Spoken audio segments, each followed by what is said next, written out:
Assalamualaikum warahmatullahi wabarakatuh. Ketemu lagi dalam perkuliahan online seperti biasanya ya.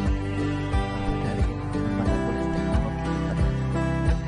Untuk pertemuan terakhir ya, untuk rangkaian ini untuk pertemuan ke-16. Setelah itu nanti ada hari tenang ya minggu depannya.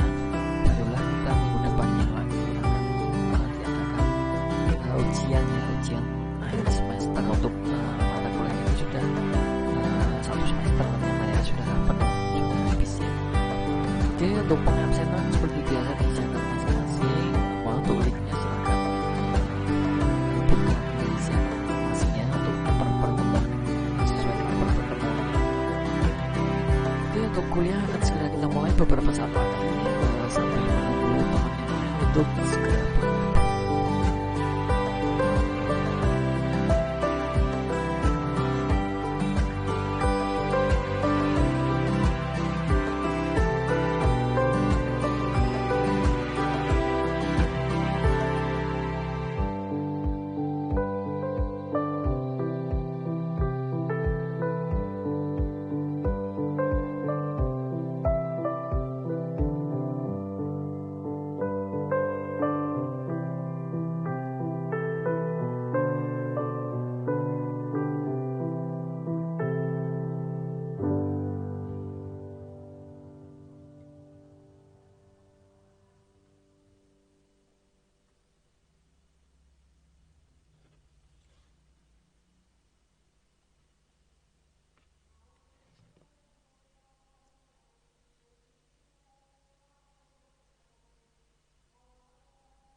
Oke, langsung saja ya kita mulai untuk mempersingkat waktu karena ini adalah pertemuan terakhir ya.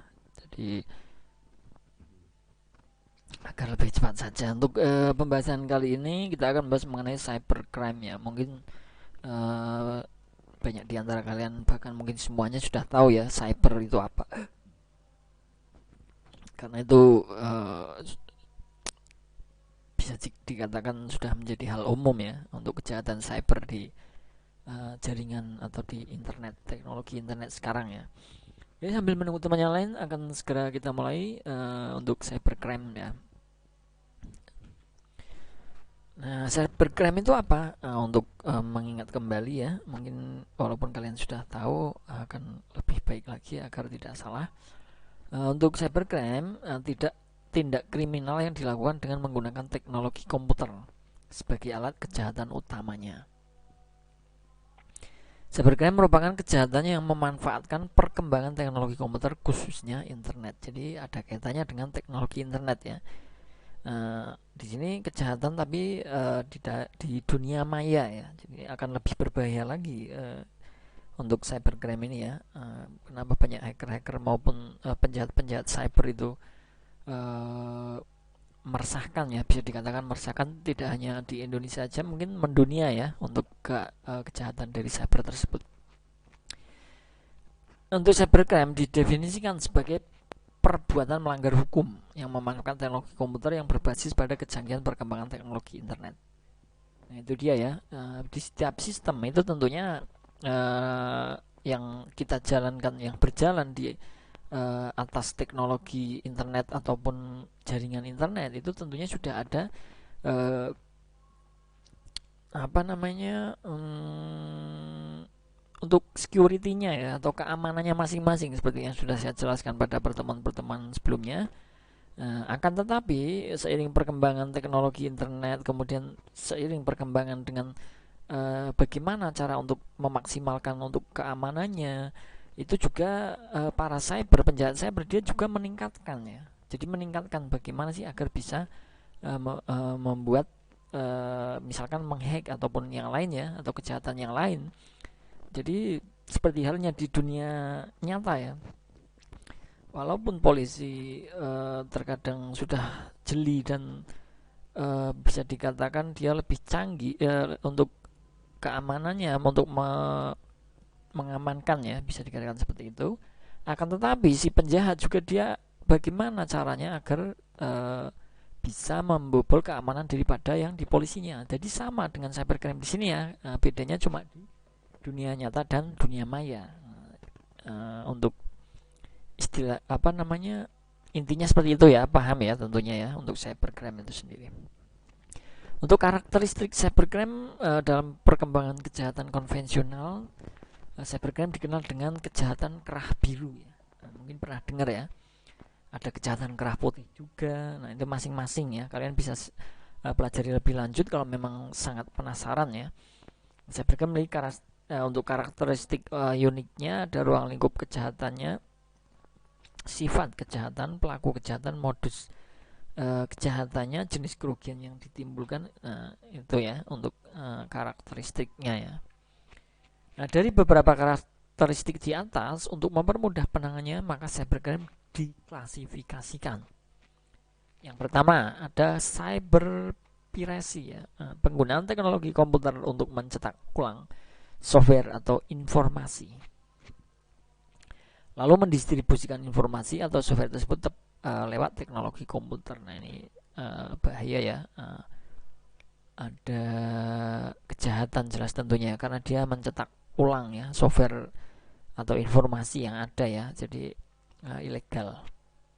Kemudian ada cyber trespass, penggunaan teknologi komputer untuk meningkatkan akses pada sistem komputer suatu organisasi atau individu. Ini untuk meningkatkan aksesnya ya. Kemudian ada cyber vandalism, penggunaan teknologi komputer untuk membuat program yang mengganggu proses transmisi elektronik dan menghancurkan data komputer. Ini akan lebih berbahaya juga ya. Kenapa? Seperti yang sudah saya katakan terdahulu ya, untuk data yang kita punya, apalagi kelasnya sudah perusahaan, itu tentunya backup itu bisa dilakukan setiap waktu ya, bisa dikatakan seperti itu. Karena apa? Semisal ada kejahatan-kejahatan di cyber di sini, itu bisa terkendali ya, meminimalisir setidaknya. Untuk perkembangan cybercrime di dunia, awal mula penyerangan di dunia cyber pada tahun 90-an dikenal dengan istilah cyber attack ya, dulu ya, pernah dengar mungkin. Nah, pada saat itu ada seorang mahasiswa berhasil menciptakan sebuah worm atau virus yang menyerang program komputer dan mematikan sekitar 10% dari seluruh jumlah komputer di dunia yang terhubung internet. Ini untuk sejarah awalnya ya, awal dari cyber itu sendiri ternyata seperti itu. Ternyata itu meresahkan ya tentunya ya di dunia internet tersebut. Kemudian tapi Richard Price ini lebih dikenal dengan The Hacker ya, alias Desmond Cowboy, ditahan lantaran masuk secara ilegal ke dalam ratusan sistem komputer. Kemudian di dalam interogasinya dengan FBI, ya mau belajar hacking dan cracking dari seorang yang dikenalnya lewat internet dan menjadikannya seorang mentor yang memiliki julukan Kuci. Hebatnya hingga saat ini sang mentor pun tidak pernah diketahui keberadaannya. Nah itu dia ya, ternyata untuk awal mulanya seperti itu, dan yang menciptakan bahkan dia tidak diketahui ya keberadaannya, padahal dia yang menciptakannya. Beda dengan untuk Richard Price tadi, dia hanya belajar pada si Kuci tadi ya. Untuk di Indonesia sendiri, di Indonesia juga sebenarnya prestasi dalam bidang cybercrime ini patut diacungi 2 jempolnya. Walau di dunia kita dianggap sebagai salah satu negara terbelakang, namun prestasi yang sangat gemilang telah berhasil ditorehkan oleh para hacker dan cracker lokal. Nah, virus komputer yang dulunya banyak diproduksi di US dan Eropa sepertinya juga mengalami outsourcing ya dan globalisasi.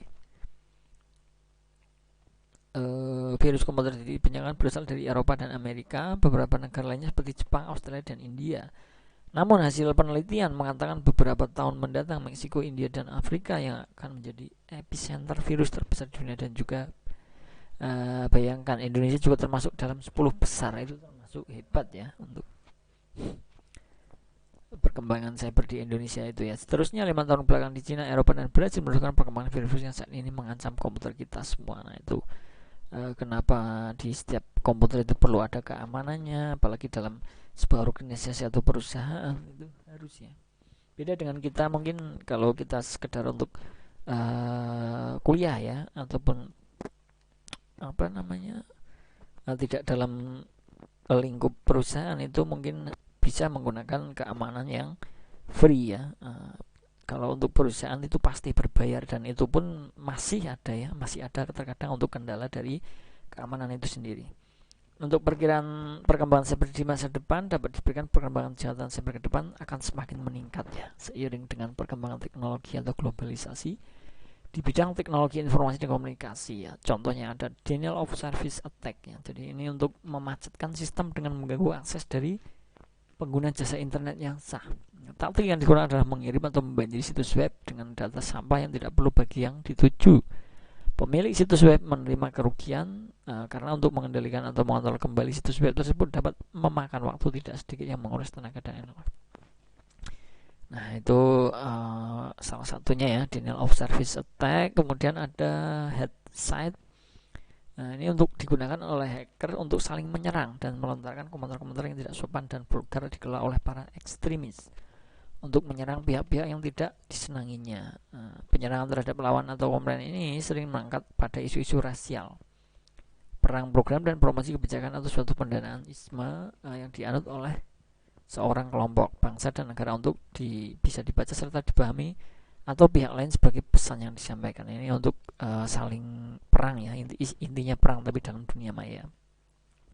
Dan ada cyber stalking, adalah segala bentuk kiriman email yang tidak dikehendaki oleh user atau junk email yang sering memakai folder serta tidak jarang dengan pemaksaan, walaupun email sampah ini tidak dikehendaki oleh para user. Jadi seperti itu untuk cyber stalking ya. Jenis cybercrime berdasarkan jenis aktivitasnya ada yang pertama, unauthorized access the computer system and service. Jadi kejahatan yang dilakukan dengan memasuki atau menyusup ke dalam suatu sistem jaringan komputer secara tidak sah, tanpa izin atau tanpa sepengetahuan dari pemilik sistem jaringan komputer yang dimasukinya. Tentunya ya, kejahatan pastinya tidak ada izinnya, tidak perlu izin ya. Nah, biasanya pelaku kejahatan hacker melakukannya dengan maksud sabotase ataupun pencurian informasi penting dalam rahasia. Namun begitu, ada juga yang melakukan hanya dengan merasa tertantang untuk mencoba keahliannya menembus suatu sistem yang memiliki proteksi tinggi. Kejahatan ini semakin marak dengan perkembangan teknologi internet atau intranet. Jadi seperti itu ya, terkadang ada yang mencoba-coba apakah saya bisa untuk menembus sistem keamanan di perusahaan A misalkan, ataupun di situs punyanya negara misalkan, apakah saya bisa. Nah, terkadang ada yang seperti itu, dan juga tidak sedikit mereka juga untuk mencuri data-data. Ada illegal content, kejahatan dengan memasukkan data atau informasi ke internet tentang sesuatu yang tidak benar ya, tidak etis dan dapat dianggap melanggar hukum atau mengganggu ketertiban umum. Sebagai contohnya adalah pemuatan suatu berita bohong atau fitnah atau hoax ya, yang menghancurkan martabat atau harga diri di pihak lain. Nah itu adalah illegal content salah satunya. Ada data forgery, kejahatan dengan memasukkan data pada dokumen-dokumen penting yang tersimpan sebagai stateless dokumen melalui internet. Nah ini biasanya ditujukan pada dokumen e-commerce ya, dengan membuat seolah menjadi salah ketik yang pada akhirnya akan menguntungkan pelaku. The cyber espionage merupakan kejahatan yang memanfaatkan jaringan internet dengan melakukan kejahatan mata-mata terhadap pihak lain dengan masuk ke sistem jaringan komputer network system pihak sasaran ya. Jadi dia masuk ke pihak sasarannya, ditujukan terhadap saingan bisnis biasanya, saling serang ya biasanya. Untuk cyber espionage ini dokumen, data-data dan lain tersimpan suatu sistem yang computerized. Ada cyber sabotage and extortion. Ini untuk membuat gangguan perusahaan atau penghancuran terhadap suatu data ya, program komputer atau jaringan komputer yang terhubung dengan internet seperti itu. Dalam beberapa kasus ini pelaku kejahatan menawarkan diri kepada korban untuk berbagi data ya, komputer, dan jaringan komputer disabotase tersebut tentunya dengan bayaran tertentu ya, seperti dalam hal penculikan misalkan ya, atau pencurian. Dia minta semacam tebusan untuk mudahnya seperti itu. Kemudian ada offense against intellectual property, ditujukan terhadap hak asas atas kekayaan intelektual yang dimiliki pihak lain di internet. Nah, sebagai contoh, peniruan tampilan pada web page suatu situs milik orang lain secara ilegal, penyiaran suatu informasi di internet yang ternyata merupakan rahasia dagang online, dan sebagainya. Ini termasuk kejahatan ya. Makanya kalau kalian membuat sebuah web misalkan, itu harus dilihat kembali ya, dalam hal misalkan temanya apa, apakah ada yang sama, kemudian kata-katanya jangan menjiplak, usahakan dengan kata-kata sendiri ya. Kemudian ada infringement of privacy. Nah, ini ditujukan terhadap informasi seorang yang merupakan hal yang sangat pribadi dan rahasia. Nah, kejahatan ini biasanya ditujukan terhadap keterangan pribadi seorang yang tersimpan dalam formulir data pribadi tersimpan secara computerized ya, yang diketahui oleh orang lain, maka dapat merugikan korban secara materi maupun immateri. Nah, seperti nomor kartu kredit, nomor PIN ATM cacat, atau penyakit sembunyi dan sebagainya itu ya.